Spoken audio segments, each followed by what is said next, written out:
All right, so welcome back to Hazel. I am so excited for you to be here today because we are actually substantially complete.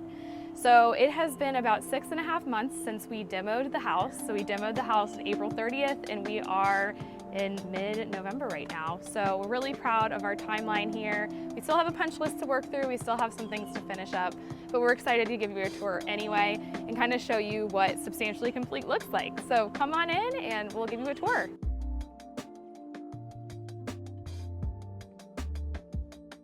So welcome inside. We are in the foyer walking into the great room.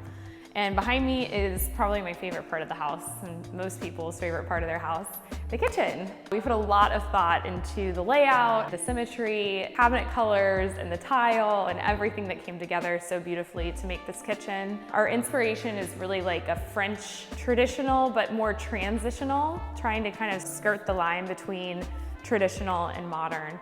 So one of our favorite features that we put into a lot of our kitchens is a hidden pantry, just because I think they're so cool. It takes me back to childhood and being a kid with like a hidden door.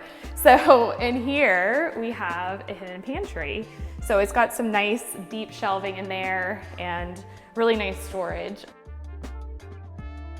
One of my other favorite features of this kitchen is the pull-out trash. So we've got one over here, which is typical. You always have one by your sink. When you're cleaning your dishes, you put it in the trash and then you put it in the dishwasher. But in this kitchen, we actually have two. So we have another one that's on the other side by the range.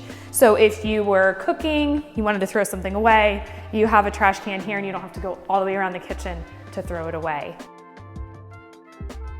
And the last thing is panel-ready dishwasher. So looking at this, it looks just like the cabinet on the other side of the sink. It looks like you have a drawer and a pull-out below, but when you pull on it, it's actually your dishwasher.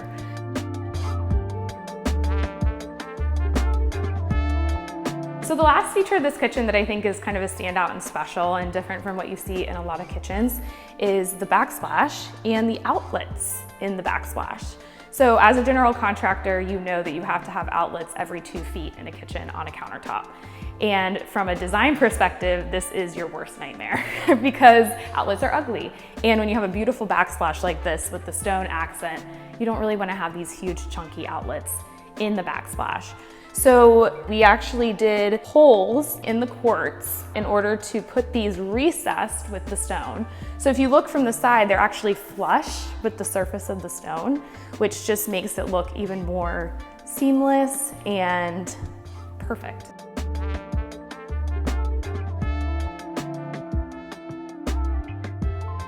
All right, so off of the foyer, you've got this little entryway into both the laundry room and then past that into the primary.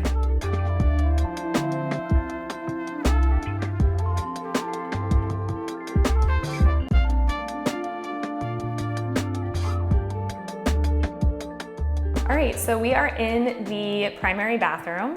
And I love this bathroom so much. Again, I designed this how I would want to have my bathroom in my own house.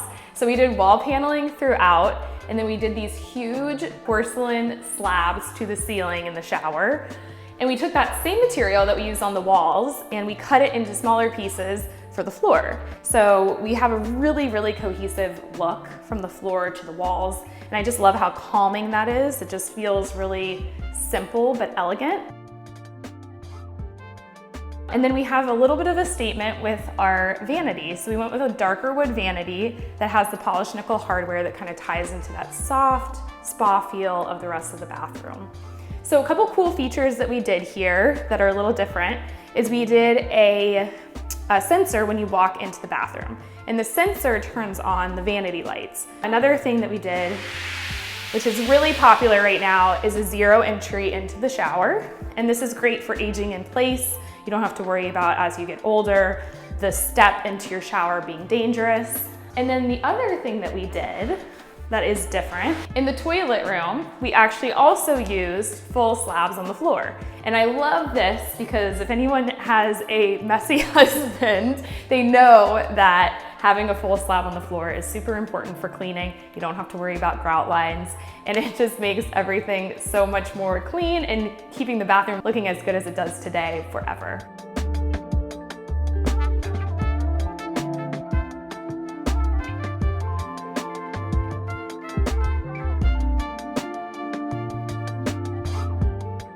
also off the foyer through the archway, you've got the office behind me and then the office bathroom before that. So the office bathroom is really special because we put a lot of design intent into this room. So we did wallpaper on the walls, we did wall molding on the walls, we did a marble sink with unlacquered brass fixtures everywhere, and then inside the shower, which is really small shower, but we made it really special, and we did the Delige green tile throughout. So we've got it on the walls, but also on the ceiling. And I just think that it's like a special shower that won't get used a lot because this would be a guest room or someone who's not staying for a long time. But I think that it adds that little statement of like something special in the design that stands out from most of the things that you see. So I just love how this turned out, and I'm really excited for more people to see it.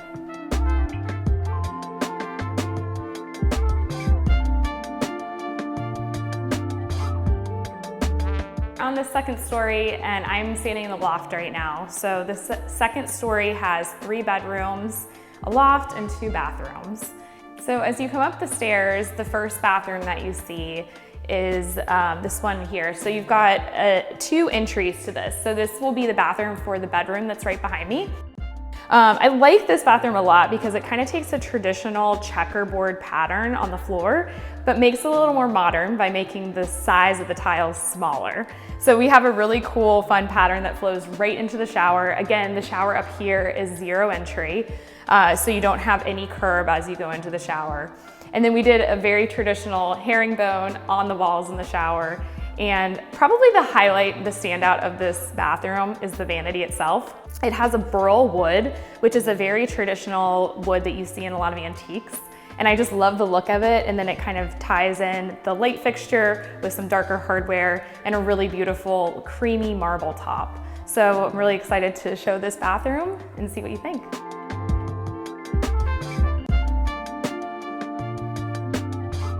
All right, so the last bathroom upstairs is an ensuite bathroom off of the back bedroom. So this is a tub bathroom, so we do have 1 tub in the house. So if you have small children, you have a place to bathe them.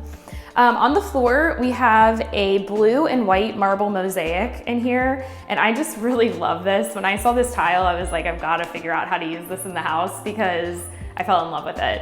So we took that, and then we took the kind of bluish gray from the floor tile and took the blue out and used that on the wall tile. So what I love about this is that we actually went with a kind of non-traditional grout selection in here, and we did a grout that actually blended more into the tile. And what that makes it look like is instead of seeing all the individual squares of the tile, it kind of just looks like one big color. And I just really loved how that all went together. And then at the vanity, we have sconce lights, which anytime I can use a sconce light, if we have room for it, I love to do it just because I think it frames the space so much better. And if you can have light coming at your face when you're getting ready, it's so much better than having just light overhead. So we love how that turned out as well. And this bedroom has its own beautiful bathroom.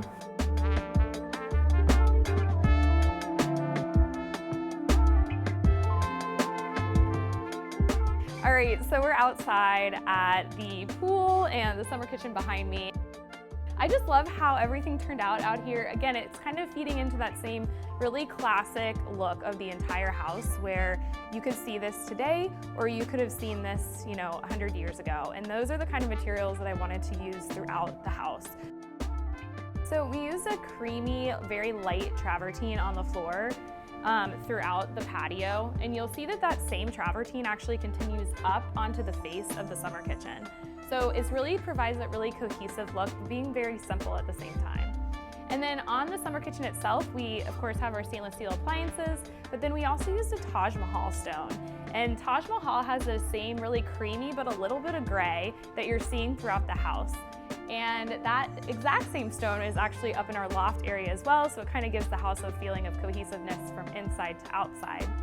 Another cool design feature that we have at all of our outdoor spaces is we used a tongue and groove ceiling, and we've stained it a really beautiful brown color. So you'll see that at the entrance, you'll see it out here in the breezeway, and you'll also see it at the summer kitchen.